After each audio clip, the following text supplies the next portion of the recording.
መኪናው ሲመጣ አንዳንድ ጊዜ እንደ ድል ሆኖ በ30 በ40 ደቂቃ ውስጥ ችግሩ ተፈቶ የሚመለስበት ሁኔታ አለ። ከባድ የተባለው አንዳንድ ጊዜ ደግሞ ቀላሏ ነገር በጣም ረጅም ጊዜ ችግሩ እስኪታወቅ ድረስ ሊያስቸግር ይችላል። ስለዚህ ለቴክኒሻኑ ጊዜ መስጠት፣ ቴክኒሻኑ ጊዜ ወሰደ ማለት አልቻለም አላወቀም ማለት አይደለም። ሰው እጁ ላይ የሆነ ነገር እንደዚህ በነዳጅ ይዞ ራቅ አድርጎ ቢመለከተው በግልጽ ይታያል ምናምን ሲተን፣ ልክ ይሄ ውሃ እሳት ላይ ጥለ እንፋሎት ወደ ላይ ሲተን እንደማየት ማለት ነው። እንዴት ነው ፈልይ? ሰላም ነው። ኢትዮ አውቶሞቲቭ እንግዲህ እንዲህ እያለ እዚህ ዛሬ ደርሰናል። እንግዲህ የተመልካቾች ጥያቄውን እንግዲህ አሁን የምንመልስበት ሰዓት ነው። እዮብ እንግዲህ ወደ መጀመሪያው ጥያቄያችን እንገባለን። በማህበራዊ ሚዲያ ከመጣልን ጥያቄ እንጀምርና ሰላም ቤተሰቦች፣ ጃካፎር ቢጫ ታክሲ ኢፒሲ ያበራል፣ ትሮትል እና የነዳጅ ፓምፕ በሌላ መኪና ከሌላ መኪና ላይ ተፈቶ ተገጥሞ አልሰራም።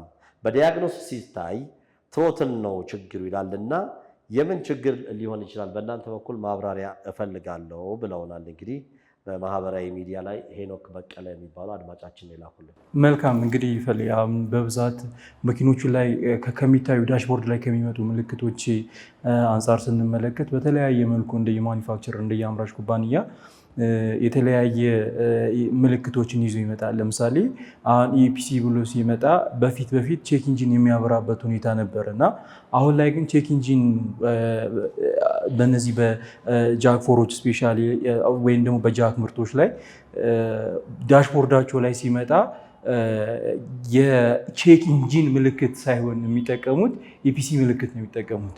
ኢፒሲ ምልክት ማለት ምን ማለት ነው? ተመልካቾቻችን ምናልባት ከዚህ በኋላ እነዚህ መኪኖች ለሚጠቀሙ ኢፒሲ ማለት ኤሌክትሪክ ፓወር ኮንትሮል ሞጁሌተር ሲስተም ወይም ሞጁሌቲንግ ሲስተም ማለት ነው። ያ ማለት ኮምፒውተር ኢሲዩ አላቸው መኪኖች፣ ኮምፒውተራይዝድ ናቸው ማለት ፊውል ሲስተሙን የሚቆጣጠረው ኮምፒውተሩ ነው። ኢግኒሽን ሲስተሙን የሚቆጣጠረው ኮምፒውተር ነው። እዛ ላይ ያለውን ሲስተም በሙሉ የሚቆጣጠር ራሱን የቻለ ሞጁሌተር ይኖረዋል። እና ይሄ ሞጁሌተር ምንድነው? ዋናው ዓላማው ኮንትሮለር ወይም ኮንትሮል ማድረግ ነው። ማለትም የተለያዩ ኢንፑት ሲግናሎች ከተለያዩ ሴንሰሮች ይመጣሉ። በዛ በመታገዝ ደግሞ ምን ያደርጋል ማለት ነው? አክቹዌተሮችን ፋንክሽናል ያደርጋል ወይንም ደግሞ ያዛቸዋል። እና ከዚህ ከኤሌክትሮኒክ ኮንትሮል ሲስተም ጋር ተያይዞ የሚመጡ ችግሮች እዛ መኪና ላይ የሚበራው በቼክ ኢንጂን ምልክት ሳይሆን ወይንም ከዚህ ቀደም እንደነበረው ልክ ደሆል የተለመደው ነገር አለ። ኤሲኤ ያወጣው ወይም ደግሞ ሶሳይቲ ኦፍ አውቶሞቲቭ ኢንጂነሪንግ ያወጣው ራሱን የቻለ ስታንዳርድ ሲምቦል አለው። ያቺ ሲምቦል ቼክ ኢንጂን ነች እና የቼክ ኢንጂን ምልክት ትበራለች። እኛ ከዚህ ቀደም እንደምናውቀው በእነዚህ መኪኖች ላይ ግን ኢፒሲ ብሎ ነው የሚመጣው። ኢፒሲ ማለት ምን ማለት ነው? ተመልካቾቻችን ኤሌክትሪክ ፓወር ኮንትሮል ሲስተም ማለት ነው። ኤሌክትሪክ ፓወር ኮንትሮል ሞጁሌተር ወይም ኤሌክትሪክ ፓወር ኮንትሮል ሲስተም ማለት አጠቃላይ ሆልቲንግ ልክ እንደ ቼክ ኢንጂንን ተክቶ የሚሰራ ነው። እሷ ነገር በራች ማለት ደሆል ኮምፒውተር ላይ አንዷ ሲስተም ለምሳሌ አሁን እሱ ካለው ትሮትል ነው ኦፍኮርስ የሚያመጣው። ትሮትል ሲበላሽ ኢፒሲ ይበራል። በፊት ትሮትል ሲበላሽ የተለመዱት መኪኖች ላይ 70-80% የሚሆኑ መኪኖች ላይ ኢፒሲ ሳይሆን የሚበራው ቼክ ኢንጂን ነው የሚበራው። ቼክ ኢንጂን ሲበራ ምን እናደርጋለን? አውቶማቲካሊ ይዘን ወደ ቴክኒሻን ጋር እንሂድና መኪናው ዲያግኖስ እንዲደረግ ይደረጋል። ማለት ስካን ቱል ተጠቅመን ስካን ይደረጋል። ያ ፎልት ኮድ እንዲወጣ ይደረጋል። እና ኢፒሲ የሚለው ቃልን በደንብ ለማብራራት ለሌሎችም አዲስ ሀሳብ ወይም ደግሞ ለየት ያለ መስሎ ስለተሰማኝ እንደ ሌሎች መኪኖች ምናምን ነገር ቼክ ኢንጂን ምልክቷ ሳትሆን የምትመጣው ኢፒሲ የሚለው ጽሁፍ ነው የሚመጣላቸው እነሱ መኪኖች ላይ። ለዛም በደንብ ከዚህ በኋላ ግብአት እንዲሆናቸው ያክል ነው እና ይህን ያክል ያብራራ ነው። ስለዚህ ኢፒሲ የምትለዋ ስትመጣ ኦፍኮርስ ኢንጂኑ ላይ ወይም ኮንትሮል ሞጁሌተሩ ላይ የተያዘ ፎልት ኮድ አለ ማለት ነው። እና ይህንን ፎልት ኮድ ምን መደረግ መቻል አለበት? መነበብ መቻል አለበት በስካን ቱል። እና ሰውየውም እንዳለን ጥያቄያችን ስካን ሲደረግ ምንድነው የመጣው? ትሮትል ፖዚሽን ችግር አለበት ነው። ኦፍኮርስ ከትሮትል ጋር ተያይዞ ችግር አለበት ነው። እና የትሮትል ፖዚሽን ሴንሰር ችግር መኖሩ መኪናው ላለመነሳቱ ብቻ ሳይሆን ጉልበት ለመድከሙ፣ ኤክሰሲቭ ፊውል ኮንሳምፕሽን ለመምጣቱ ደሆል እዛ ከፓወር ሎስ ጋር ተያይዞ ችግሮች በዚህ በትሮትል ፖዚሽን ሴንሰር አማካኝነት ይመጣሉ። ስለዚህ ስትሮትል ላይ ምን መሰራት መቻል አለበት የሚለውን ነገር ተመልካቻችን ሌሎችም በደንብ አንደርስታንድ ሊያደርጉ ይገባል። የመጀመሪያ ደረጃ ሲምፕል የሆነው ሜትድ መጠቀም ነው፣ ክሊን ማድረግ ነው። ክሊን ሲደረግ ምንድነው ራሱን የቻለ ክሊነር አለ። ትሮትል ቦዲው እንዳለ ወጥቶ እንዲጸዳ ይደረጋል። ኦኬ ይሄንን አድርገው እንትን የማይመጣላቸውና ኢሬዝ አድርገው ችግሩ የማይጠፋ ከሆነ ድጋሚ ምን ይደረጋል ማለት ነው? በተቻለ አቅም ወደ ትራብል ሹት ይገባል። ትራብል ሹት ሲገባ እያንዳንዷን የሴንሰሩን ገመዶች ምን ማድረግ፣ ቮልቴጅ ሲግናል መለካት፣ ኮንስታንት ቮልቴጅ መለካት፣ ግራውንድ ቼክ ማድረግ፣ ሃርነስ ሰርኪዩት፣ ኦፕን ሰርኪዩት በደንብ ቼክ ማድረግ፣ ኮንቲኒቲ ቴስት መስራት፣ በቴስት ላምፕ ቼክ ማድረግ፣ ሬዚስታንስ ቫልዩ ቼክ ማድረግ። እኚህ ሁላ ነገሮች መቼ ነው የሚመጡት? ትራብል ሹት ላይ ነው። ይሄ ሁሉ ተሰርቶ ሴንሰሩ ችግር ካለበት ሴንሰሩን የመቀየር ቴንደንሲ ይኖራል። ኦኬ አንዳንድ ጊዜ ደግሞ ሴንሰሩ ሰላም ሆኖ ትሮትሉ ላይ ሪተርን ስፕሪንጉ በትክክል የማይመልስ ከሆነ ወይም ደግሞ አክቹዌት የማያደርግ ከሆነ ስፔሻሊ ስቴፐር ሞተር የሚጠቀሙ ከሆነና ደግሞ ሞተሩ በጣም የደከመ እየመጣ ከሆነ ይሄ በጣም ችግር ነው። ስለዚህ አሁን እሱ እንዳለን ምንድነው እሱ ከሌላ መኪና አምጥተን አስገባንለት ነው የሚለው አይደለም። ከሌላ መኪና የነዳጅ ፓምፑና ትሮትሉ ከሌላ መኪና ሲመጣ ከሌላ መኪና የመጣው ውስጥ ጤነኛ ነው ወይ? አሁን ያ እሱ ራሱ ጥያቄ ምልክት ውስጥ የሚገባ ነገር ነው። ሲያመጡት እርግጠኛ ናቸው ወይ በትክክል ፋንክሽናል የሆነ የሚሰራ ነው ወይ የሚለውን ነገር ቴክኒካሊ መታየት ያለባቸው ነገሮች ቴክኒካሊ መታየት አለባቸው። እነዛ ነገሮች ቴክኒካሊ ከታዩ በኋላ ኦኬ መስራት ይችላሉ ተብሎ ነው መገጠም የሚችሉት። ሰከንድ ሃንድ እንጠቀማለን መኪና ላይ ምንም ችግር የለውም። ካለን ኢኮኖሚካል አንጻር ምናምን ሰው አዲሱን እቃ ላይ ያገኘው ይችላል በተለያየ አጋጣሚ እና አንድ አጋጣሚ ሆኖ ይህ ሰውዬ ሰከንድ ሃንድ ልጠቀም ካለ በትክክል የሚሰራውን ፋንክሽናል የሆነውን አምጥቼ ልጠቀም ብሎ ቢል ይቻላል መጠቀሙ፣ እሱ ችግር የለውም። ግን ሲጠቀመው በትክክል ይሰራሉ የሚለውን ነገር እሱን ከግምት ውስጥ ማስገባት ይኖርበታል። ከዛ አምጥቶ ሲተኩ ምን መሆን መቻል አለበት? ፋንክሽናል ሆኖ ማገልገል መቻል አለበት። ያ ካልሆነ ግን ፋይናሊ ምንድነው የሚያደርገው ማለት ነው? ይሄ ላይክ ምንድነው ድካም ነው የሚሆነው፣ ወይም ደግሞ ላይክ ታይም ዌስት ነው የሚሆነው። ፕላስ ማቴሪያል ኤክስትራቫጋንስ ማድረግ ወይም ደግሞ ማቴሪያሉን ዝም ብሎ ያለ አግባብ የሆነ ቦታ ላይ ወስዶ መጠቀም ነው የሚሆነው እና ሲጠቀሙት በትክክል ተፈትሾና ታይቶ መሆን መቻል አለበት። ስለዚህ ከትሮትሉ ጋር ያለውን ችግር በደንብ አድርጎ ሃርነስ ቼክ ማድረግ፣ ማጸዳት፣ ቦዲው በደንብ ተፈቶ መታየት መቻል አለበት። ሪተርን ስፕሪንጉ፣ ስቴፐር ሞተር ደግሞ ከሆነ ኦፍኮርስ ስቴፐር ሞተር ነው የሚጠቀሙት። ሞተሩ ወጦ እንደገና በደንብ ታይቶ መገጠም መቻል አለበት። ይህን ሁሉ ካደረጉ ኦፍኮርስ የማይስተካከልበት ምንም ምክንያት የለም። ግን በዚህ አጋጣሚ አሁን አንዳንድ ጊዜ ማቴሪያል አምጥቶ ሲቀይሩ ማቴሪያል ስለቀየሩ ብቻ ፋንክሽናል ይሆናል ማለት አይደለም። ስለዚህ ምን መደረግ መቻል አለበት? በተቻለ መጠን ሪለርን መደረግ መቻል አለበት። ኮምፒውተር ተጠቅመው ዝም ብሎ ማቴሪያል ለምሳሌ አንዳንድ ጊዜ ስልካችንን እየተጠቀመን የሆነ አዲስ መስመር ስናስገባ ምናምን ሪሴት እናደርጋለን አይደለም። ልክ እንደዚህ ሁላ አዲስ ማቴሪያል፣ አዲስ ሴንሰር፣ አዲስ አክቹዌተር፣ አዲስ የሆነ ነገር ስትገጥመለት ድጋሚ ማስተዋወቅ ይፈልጋል። ያንን ነገር ማድረግ ማስተዋወቅ ከኮምፒውተሩ ጋር። ስለዚህ በዚህ መልኩ ኢፒሲ የሚለውንም መረዳት ያስፈልጋል። እንደገና ደግሞ ትሮትል ጋር ያለውን ችግር በዚህ መልኩ ማየት ያስፈልጋል ማለት ነው። እሺ ቀጣይ ጥያቄያችን፣ ሰላም ጤና ይስጥልኝ፣ አንድ ሀሳብ አለኝ አማክሩኝ። የኔ መኪና ሃይሉክስ ባለ ከለሩ ነው። ተነስቶ ከትንሽ ደቂቃ በኋላ ቃቃቃቃ የሚል ድምፅ አለው እና ከዛ ኢንጂን ተፈታ። ጊር ፕሮ አድርጎ እንዳይሆን ተብሎ ምንም ነገር የለውም ተብሎ ተሰራ።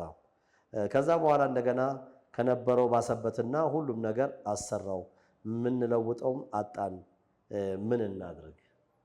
መልካም እንግዲህ አሁን አንዳንድ ጊዜ እነዚህ ናፍታ መኪኖች ላይ እንዲህ አይነት ነገር ሊያጋጥም ይችላል። አንዳንዴ የፖምፓው ድምፅ ሊሆን ይችላል።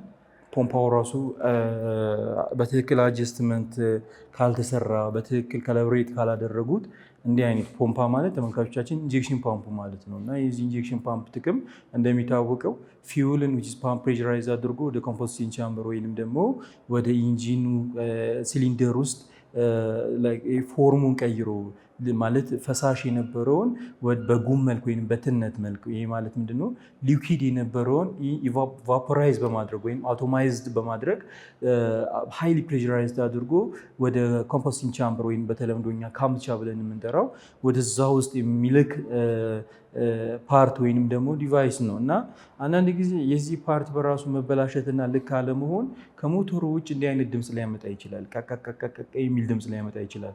ኦኬ ይህንን ነገር በትክክል አውርዶት ኢንጀክሽን ፓምፕ ቤት ወይም ደግሞ እንደዚህ በተለምዶ ፖምፒሳ ቤት ወይም ፖምፓ ቤት ብለን የምንላቸው እነሱ ቤት ወስደው ቤንች ላይ ቴስት ተደርጎ ተሰርቷል ወይ ተስተካክሏል የሚለው ነገር ከግምት ውስጥ ሊገባ ይገባል። ያ ነገር ካሊብሬሽኑ ትክክል ካልሆነ እንዲህ አይነት ድምፅ ይዞ የመምጣት ቴንደንሲ ስላለው ኢንጀክሽን ፓምፑ በደንብ ሊታይ ይገባል ማለት ነው።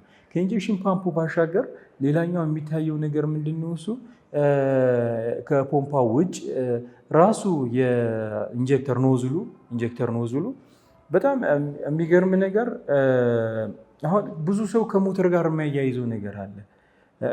ምንድነው? ሃይሉክስ እነዚህ መኪኖች ፖምፓቸው ኢንጀክተራቸው ኤሌክትሪካል ኮንትሮልድ ነው። ኤሌክትሪካል ኮንትሮልድ ነው ስለ ኖዝሏቸው ምንድነው በኮምፒውተር ነው የሚቆጣጠረው እና ኮምፒውተሩ ሲቆጣጠረው ሲግናል የሚልክለት ግራውንድ ኮንትሮል የሚያደርገው እሱ ሆኖ ኢዲዩ አንዳንድ ጊዜ ይደክማል። ኢዲዩ ማለት ተመልካቾቻችን ኤሌክትሪክ ድራይቭ ዩኒት ማለት ነው። ኤሌክትሪክ ድራይቭ ዩኒት ስንል ምንድነው የባትሪው 12 ቮልት ብቻ ኢንጀክተር ኖዝሉን ለማዘዝ ይቸግረዋል እና ያንን ደግሞ ለማዘዝ የግድ ምን ያስፈልገዋል? ኤሌክትሪክ ዲቨሎፕ ወይንም ደግሞ የሚመጣውን የባትሪውን መጠን ዲቨሎፕ ማድረግ ወይም ማሳደግ የግድ ያስፈልጋል እና ያ 12 ቮልት ብቻውን በቂ ስላልሆነ ለምንትን ምንድነው እሱ ኖዝሉን ለመክፈት ያለው አማራጭ ምንድነው? ኢዲዩ መጠቀም ነው እና ከኢዲዩ አካባቢ አንዳንድ ጊዜ ፓወር ሰፕላይ ኢንፑት ሲያንሰው ኖዝሉ ጋር ቀቀቀቀቀ የሚል ድምፅ ይሰማል። ስለዚህ ኖዝሉ ጋር በራሱ እያንዳንዱ ኖዝል አውጥቶ ቴስት ማድረግ ይጠበቅባቸዋል። ይሄ ኖዝል ቴስት ካልተደረገ አሁን ሞተር ቢፈቱ ቢገጥሙ ምናምን ነገር አሁንም በቃ ችግር ላይ ነው እና ችግር ላይ ናቸው ኢንሴንስ ወይም ደግሞ ችግር ላይ ናቸው ማለት ምንድነው? ኖርማሊ ያወርዱታል። ከዛ በኋላ ከወረደው በኋላ ግን ሪፌስ ሲደረግ ሲለካ ደጋግሞ ሲያወርዱት ሰውየውን አላግባብ ወጪ ላይ ይመጣል ነው። ሁለተኛ ነገር ደግሞ ያ ችግር የሚመጣበትን መንገድ በደንብ አድርጎ መለየት ካልተቻለ አሁንም ቢሆን ምንድነው ለራሳቸውም ታይም ዌስት እያደረጉ ሰዓት እያባከኑ ነው። ሰውየውንም አላስፈላጊ ዕዳ ላይ እየጣሉ ነው። እነዚህ የሃይሉክስ መኪኖች ኢንጀክተር ኖዝላቸው ምንድነው ኤሌክትሪካል ስለሆነ ወይ ኤሌክትሪካል ኮንትሮልድ ስለሆነ የግድ የሚደርሰው ኤሌክትሪክ መጠን ከፍተኛ ካልሆነ ምን ይሆናል? በጣም ሶሎኖይድ የመክፈት ቴንደንሲው ይቀንስና የስፕሪንግ ቴንሽኑ የመገፍተር አቅሙ ከፍ ይላል። ስለዚህ ምን አይነት ድምፅ ትሰማለህ? የሚል ድምፅ ትሰማለህ። እዛ ጋር ያለውን ኤሌክትሪክ መስመር ሲስተሙን በደንብ ማየት ኢንጀክተር ኖዝሉ ጋር ተያይዞ የሚመጣውን ነገር። ስለዚህ ይሄ ከተደረገ በኋላ ከታየ ኢንጀክተር ኖዝሎቹ በትክክለኛ መንገድ እየሰሩ መሆኑን ካወቁ ኦኬ፣ ሶስተኛው ስቴፕ ላይ እንሄዳለን። ማለትም ምን ማለት ነው? ተመልካቾቻችን ግልጽ ለማድረግ ያክል ለተመልካቾች ብቻ አይደለም ለቴክኒሻኖችም ጭምር ነው። አውቶሞቲቭ ላይ ወይም ደግሞ እነዚህ ቴክኒክ ኤሪያ ላይ ላሉ ሰዎች በደንብ ግልጽ እንዲሆን የሚያስፈልገው ነገር እንደው መኪናው ተበላሸ ተብሎ ስለሚታሰብ ቀጥታ ሄደን የማይሆን ትልቁን ፓርት መንካት ሳይሆን ከትንሽ ወደ ትልቁ መሄድ ማለት ምን ማለት ነው? ይሄ ከምንድነው አነስተኛ የሆነ ወይንም ትንሿን ነገር መስተካከል ሲገባት በትንሿ ነገር ምክንያት ትልቁ ነገር ስለሚቆም ትንሿን ነገር እያዩ ወደ ትልቁ መሄድ ማለት ነው። ስለዚህ ትንሿን ነገር በትክክል አይቶ ካልጨረሱ ወደ ትልቁ ነገር መሄድ የለባቸውም። ኦኬ፣ ለኛ ትልቁ ማን ነው? እሱ ሞተራችን ነው አይደለም? ሞተሩ በየጊዜው የሚፈታ ከሆነ በየጊዜው የሚወርድ ከሆነ በዚህ ችግር ተብሎ በሌላ ማለትም ውጭ ባለ ችግር ሞተሩ የሚወርድበት ምንም ምክንያት የለም። እይታችንን እንድናስተካክል ውጭ ካለው ከሲምፕሉ ተነስተን ወደ አብስትራክቱ መሄድ እና ምንድነው እሱ እንዲሁም በብዛት አውቶሞቲቭ ላይ የተለመደው ነገር ስታርት ፍሮም ሲምፕል ጎቶ አብስትራክት ማለትም ከትንሹ ነገር ጀምረን ወደ አብስትራክት ወደ ውስብስቡ ነገር በትንሿ ነገር መፈታት እየተቻለ ወደ ውስብስብ ነገር ውስጥ መሄድ አይገባንም። ስለዚህ ከዚህ አንግል ተነስቶ ምን ማድረግ መቻል አለበት? መታየት አለበት። ለዛ ነው ከፓምፕ ተነሳን። ከፓምፕ ቀጥሎ ወደ ማን ጋር መጣን? ወደ ኖዝል ጋር መጣን። ኖዝሉን አይተን ስንጨርስና እሱ ላይ እርግጠኛ ከሆንን በኋላ ወደ ማን እንሄዳለን ማለት ነው? ወደ ሲሊንደር ሄዱ ጋር እንመጣለን። ኦኬ ሲሊንደር ሄዱ ላይ ደግሞ ምንድነው ልናስተካክል የምንችለው? ይሄ ቀቀቅ የሚል ድምፅ በኖዝል ብቻ ነው የሚመጣው? ኖ፣ በማን ይመጣል እሱ? በሲሊንደር ሄድ ላይ ባሉ ቫልቮች። ስለዚህ የቫልቭ ክሊራንስ አጀስትመንት ትክክል ካልመጣ ካልተስተካከለ ቫልቭ ክሊራንሱ ትክክል ካልመጣ ይሄ የታይሚንግ መዛባት አይነት ነገር ይመጣና ምን ይሆናል? እሱ ማለት ይሄ ምንድነው እሱ ሰዓቱን አይጠብቅም ቫልቭ ለመክፈት። ስለዚህ የድምፅ መደራረብ ይኖራል ማለት ነው። እሱን ደግሞ ለማምጣት የግድ ክሊራንስ አጀስትመንት መስራት ይኖርበታል። ያ ክሊራንስ አጀስትመንት የሚሰራው ቫልቭ ክሊራንስ አጀስትመንት ቴክኒሻኖች ያውቁታል። ፊለር ጌጅ ወይም ስፔስ ሜትር እንጠቀምና በዛ ስፔስ ሜትር ከማኑዋሉ ጋር እያነጻጸርን ወይም ደግሞ መኪኖቹ ከሚመጡበት ስፔሲፊክ ማኑዋል አለ አይደለ? ከዛ ሰርቪስ ማኑዋሉ ጋር ቁጥሩን እንወስድና በዛ ቁጥር መሰረት ሪአጀስትመንት መሰራት ግድ ነው። ከዛ በኋላ ይሄ ተሰርቶ ካልሆነ ግን ምን እንጠቀማለን? ይሄ ሙሉ ካልተስተካከለ ሜካኒካል ስቴቶስኮፕ እንጠቀማለን።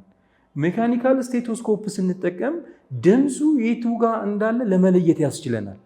ማለት ተመልካቾቻችን ሜካኒካል ስቴቶስኮፕ ብለን ስንል ሌላ ነገር አይደለም። ለምሳሌ እናንተ ወደ ጤና ተቋም ስትሄዱ የልብ ምታችሁን ያዳምጣሉ ወይም ደግሞ የልብ ምታችንን ያዳምጣሉ አይደል? ጆሮአቸው ላይ ሰኩና ምን ያደርጋሉ? የእኛን የልብ ምት ያዳምጣሉ። ሳሙዌር ችግር ካለብን በቀላሉ አይዴንቲፋይ ያደርጋሉ አይደለ? እኛም ልክ እንደዚህ የመኪናችንን የሞተር ክፍል እየሰራ ምን እናደርጋለን? ሜካኒካል ስቴቶስኮፕ ተጠቅመን በዛ ሜካኒካል ስቴቶስኮፕ ድምፁ የቱ ጋር እንዳለ መለየት ያስፈልጋል። ሜካኒካል ድምፅ መለየት ላይ እንገባለን ነው። ስለዚህ በዚህ ሁሉ ሂደት ውስጥ የማይፈታ ችግር የለም። መኪና ላይ ኦፍኮርስ ችግሮች ይፈታሉ።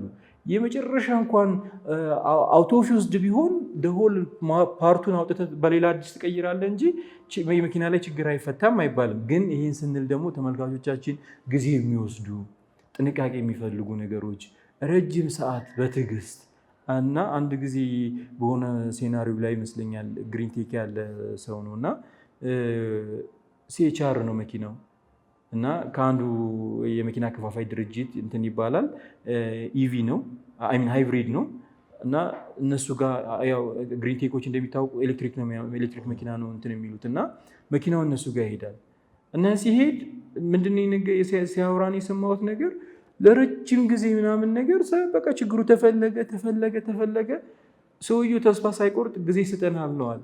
1 ዓመት ፈጀብን አለ። 1 ዓመት ፈጅቶብን ግን ያየ ነው የፊውዝ ችግር ነው አለ። ኢማጂን ማለት ዚስ ማች እንትን አሁን ትንሿ ነገር በጣም ማይነር የሆነችው ነገር በቃ ግራ እስኪያጋባቸው ድረስ ችግሩን ግን አሁን ለሚቀጥለው ጊዜ 1 ዓመት የፈጀባቸውን ችግር ሌላ መኪና ሲመጣ ምናልባት ይህን ችግር ለማየት ያንን ቼክ ያደርጋል። በቃ 5 ደቂቃ ማይፈጅባቸው ልምድ የሚባለው እኮ ይሄን ኤክስፒሪየንስ ማለት ከትምህርቱ በተጨማሪ አሁን አንተ እንግዲህ በትምህርቱ ቀስ እያልክ ዲፕሎም ዲግሪ ማስተርስ ሄዳል። ከዛ የበለጠ ግን ብዙ ጊዜ ፕራክቲካል ጋራጅ ላይ የምትሰራው ነገር ሞር ብዙ ነገር እያስተማረ ይሄዳል። እዚህ ማይንድ ላይ እውቀት ላይ የምታደርገው ነገር ዋናውን ነገር ትይዝና ሌሎችን የመርሳትም ነገር ይሆናል። ፕራክቲካል ያሉ ነገሮች ግን አይረሱም። ስለዚህ ልምድ ያለው ሰው የሚባለው ስራም ሲቀጠር እኮ ለዛ ይመስለኛል። ትክክል። እና ከዛ አንጻር ምንድነው ጊዜ ወስዶ ማየት መመልከት። ስለዚህ አንዷን ፊውዝ ቼክ ለማድረግና ችግሯን ለመለየት 1 ዓመት ፈጀባቸው እነዚህ ሰዎች። 1 ዓመት የፈጀባቸው ግን ከዚህ በኋላ ኤክስፔሪየንስ ይሆናሉ እንዳልከው ፎር ኔክስት ታይም የሚመጡት መኪኖችን በእንዲህ አይነት ችግር አሁን ጊዜ አይፈጅባቸውም። ስለዚህ በቀላሉ ምን ያደርጉታል ማለት ነው ነገሮችን ማስተካከልና ወደ ነበረበት መመለስ ይቻላል። እና ስለዚህ ምንድነው እሱ አሁን ልናነሳው የፈለግነው ነገር እያንዳንዷ ነገር ስቴፕ ባይ ስቴፕ ጊዜ ብትወስድም የማይፈታ ችግር የለም። ግን ትልቁ ችግር ምንድነው በዚህ አጋጣሚ እናንሳውና እንደው አንተም የሆነ ሀሳብ ትጨምርበት ይሆናል ብዬ አስባለሁ። ከዚህ ቀደም በአንዳንድ በስራ ምክንያቶች ያያቸው ነገሮች ስላሉ ሰዎች መኪና ይዘው ወደ ጋራጅ ሲመጡ ጉጉታቸው ምን ድረስ ነው? አንተ የተወሰነ ነገር በልበትና ማለት እንዲሰራላቸው ግልጽ ነው። ምንድነው ብዙዎቹ በቃ ከፍተኛ የአውቶሞቲቭ እውቀት አለህ ምናምን ከተባለ ወዲያው ነው በደቂቃ እንዲፈታላቸው ይፈልጋሉ። ግን እንዳልከው ነው። አሁን ለምሳሌ ቅድም በሕክምናው እንደሰጠኸው እነዛ ነገሮችም ተፈትሸው እኮ የሆነ ፍንጭ ሳይሰጡ ይቀሩና ሄደ ትልልቅ የተባሉ ሀገሮች ሁላ ሆስፒታል ሄደህ እኮ አንድ ከታች ያለ ጊዜ ይፈልጋል። ልክ አንዳንድ ጊዜ ወዲያውኑ የምትመልሳቸው ነገሮች አሉ። ቀላል ድምጻቸው፣ ምልክታቸው ምናምን የሚያሳየው ኢቭን እኮ ዲያግኖስ ላይ ራሱ የሆነ ነገር አንብቦልህ እኮ ያልሆነ ነገር ሆኖ ልታገኘውም ትችላለህ። ተጨማሪ ደብል ችግር ሊኖረው ይችላል። ዲያግኖሱ ላይ ያለውን ስትፈታው ያ ነገር ላይ ይፈታ ይችላል እና ትዕግስት ያስፈልጋል። እንዳልኩ ኤክስፒሪየንስ አለ፣ ትምህርቱ ይጠቅማል። ግን አንዳንድ በተለይ የቆዩ መኪናዎች ከሆኑ አሁን እነ ዲኤክስ ምናምን እንደዚህ ከሆኑ ብዙ ነገራቸውም የተነካካ ያረጀ ምናምን ነገር ስለሆነ ትዕግስት ይፈልጋል። ግን ብዙ ጊዜ እንትኖች ትዕግስት የላቸውም። ለዛ ነው አሁን ቅድም ቴክስት እያየው ነበርና አያሳዩኝም ስሰራም ጥገናም ሲሆን ምናምን ሌላ ነገር አበላሽ ያ የሚያበላሽ የለም ማለት አይቻልም። በየጋራዡም በጣም ብዙ ችግር አለ። ግን እንደዛም ሆኖ ግን ለባለሙያ ትዕግስት ካልሰጠው እዛ ቆመህ የምታጣድፈው ሆነ በሽታውን ለማግኘት ብዙ ሲቸገሩ እናያለን ባለሙያዎች። እንግዲህ ተመልካቾቻችን ይህን ያነሳንበት ምክንያት አለን። የተነሳበት ምክንያት ምንድን ነው? አንዳንድ ጊዜ መኪናችንን ይዘን ወደ ጋራጅ ስንሄድ ጊዜ የሚፈልጉ እይታ የሚፈልጉ በሂደት ውስጥ የሚታዩ ትዕግስት ኑሮን ወደዛ ስናመጣቸው በጣም አእምሯችንን አሳምነን መምጣት መቻል አለብን። መኪናው ሲመጣ አንዳንድ ጊዜ እንደ ድል ሆኖ በ30 በ40 ደቂቃ ውስጥ ችግሩ ተፈቶ የሚመለስበት ሁኔታ አለ። ከባድ የተባለው አንዳንድ ጊዜ ደግሞ ቀላሏ ነገር በጣም ረጅም ጊዜ ችግሩ እስኪታወቅ ድረስ ሊያስቸግር ይችላል። ስለዚህ ለቴክኒሻኑ ጊዜ መስጠት። ቴክኒሻኑ ጊዜ ወሰደ ማለት አልቻለም አላወቀም ማለት አይደለም።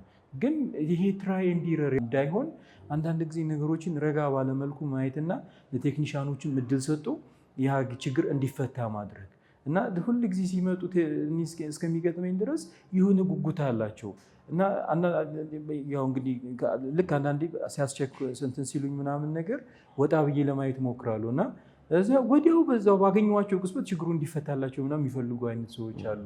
ስለዚህ ከዚህ አንግል ተመልካቾቻችን ይህንን ችግር እናንተ ብታስተካክሉት ወደ ቴክኒሻን ጋር ስትመጡ እግረ መንገዳችሁን ለማለት ነው። እዮ ባሻ ወደ ቀጣይ ጥያቄ ስንሄድ ማህደር ዶሳ ይባላሉ። በማህበራዊ ሚዲያ ነው ጠየቁን። የኔ ጠዋት ቁልፍ እየመታች ነጭ ጭስ አለው። አንዳንዴ አይነሳም፣ አንዳንዴ ይነሳል። ሲነሳ ግን በደንብ ነጭ ጭስ ያወጣል። ትንሽ መሄድ ሲጀምር ቀኑን ሙሉ ሰርቼ ስመጣ ነጭ ጭስ የለውም። መኪናው ዲ4ዲ ዶልፊን ሚኒባስ ነው፣ ከሐረር ነው። መልሱን አደራ ብለዋል። እሺ እንግዲህ ተመልካቻችን ምንድነው እነዚህ የናፍታ መኪኖች ላይ በተደጋጋሚ ጊዜ የሚመለስ ነው እና ጧት ላይ ኮልድ ስታርት ስላለ ይሄ የሚገባው የአየር እንትኑ ዴንሲቲው ወይም ደግሞ ቅዝቃዜው ከፍ ባለ ቁጥር ዴንሲቲው እየጨመረ ይመጣል የአየሩ ክብደት እና መኪና ላይ ሬሾ የሚባል ነገር አለ። አየር ይህን ያክል ከገባ ነዳጅ ይህን ያክል መግባት አለበት ስለሚባል ኤርፊውል ሬሾ አንዳንድ ጊዜ ጧት ላይ የመዛባት ቴንደንስ ይኖረዋል። ለዛ ምን ይደረጋል? በብዛት ኩለር የሚጠቀሙ መኪኖች አሉ። ካንዴሊቲ ግሎ ፕለግ የሚጠቀሙ መኪኖች አሉ። ይህን ችግር ለመቅረፍ ተብሎ ማለት ነው። አየሩ ሙቆ እንዲገባና መኪናው በቀላሉ እንዲነሳ።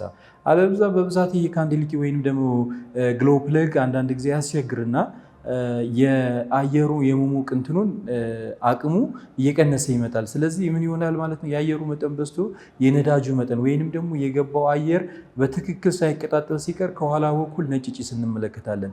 ይሄ ቴክኒካሊ የሚታይበት ሁኔታ ይኖራል። የመጀመሪያው እንዳልኩ ግሎ ፕለግ ወይንም ደግሞ የካንዴላ ችግር ነው። እሱ ካንዴሊቲ ችግር ነው። የካንዴሊቲ ችግርን በደንብ አድርጎ ማየት ማሞቂያውን ቼክ ማድረግ፣ ከዛ በኋላ ኢንተርኩለሩን ቼክ ማድረግ ያስፈልጋል። ከዛ ባሻገር ደግሞ አለፍ ሲል ከሰዓት በኋላ ከተነዳ በኋላ መልሶ ግን ኖርማል ጭስ የሚያጨስ ከሆነ ኦፍኮርስ መኪናው ከሆነ ሰዓት በኋላ ኢንጂኑ ከሰራ በኋላ ሙቀቱ ከፍ ስለሚል አየሩ የሚገባው ራሱ ሙቀት ይዞ ስለሚገባ ወደ ኖርማል ይመለስና የመቀጣጠል ቴንደንሲው ከፍ ይላል። ያን ጊዜ ነጭ ጭስ የምናይበት ሁኔታ ይቀንሳል። ይሄ ተፈጥሯቸውን የመኪኖቹ ለጧት ግን ደብድቦ ለመነሳቱ ነጭ ጭስ ለመታየቱ ምክንያት ምናልባትም የካንዴሊቲ ወይም የግሎ ፕለግ ችግር ሊኖር ይችላል። እዛ ላይ ታይመር ማየት ያስፈልጋል። ምናልባት ኮምፒውተር ቤዝድ ከሆነ ኮምፒውተር አውትሶርስ መመልከት ያስፈልጋል። ኢንተርኩለር መመልከት ያስፈልጋል። ከዚህ አንግል ይሄ ነገር ከታየ የመኪናቸው ችግር በቀላሉ የሚቀረፍ ነው። ያን ያክል አስጊ አይደለም። ጥሩ እዮባ፣ ወደ ቀጣይ ጥያቄ ሲሄድ ቀጣይ ጥያቄያችን ሰላም እንዴት ናችሁ? ጥያቄ አለኝ። በሰልቫቲዮ ውስጥ ጭስ ያወጣል ማለት ጭሱ እንደ ጉም ነገር ነው። የምን ችግር ነው?